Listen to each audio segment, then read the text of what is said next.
প্রথম কথা হচ্ছে যে আপনি যে কথা সংস্কার নিয়ে আমি বলেছি, সংস্কার একটা চলমান প্রক্রিয়া, 1 নম্বর। 2 নম্বর হচ্ছে কন্ট্রাক্ট, একটা চুক্তি হতে পারে বিভিন্ন রাজনৈতিক দলের মধ্যে, যে আমরা যেই ক্ষমতা আসি না কেন, পার্লামেন্ট যখন হবে আমরা সেই কাজগুলো করব। সংস্কার কিন্তু পার্লামেন্টের হাত দিয়ে করা সম্ভব না, এটার কোনো আইনগত ভিত্তিও থাকবে না এবং এটা করাও। সুতরাং সেই জন্যই বলেছে যে আমরা দ্রুত নির্বাচন।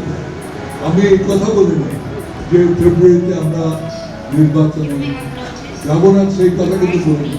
আমি যেটা বলেছি সেটা হচ্ছে যে লেভেল প্লেইং ফিল্ড আমাদের তৈরি, কেবল সেটা না, লেভেল প্লেইং ফিল্ড বলতে আমরা প্রথমে যেটা চাই সেটা হচ্ছে যে আইন শৃঙ্খলা পরিস্থিতি এমন এক জায়গায় আসতে হবে যেখানে সকলের তাদের নিরাপত্তার অভাব করবে।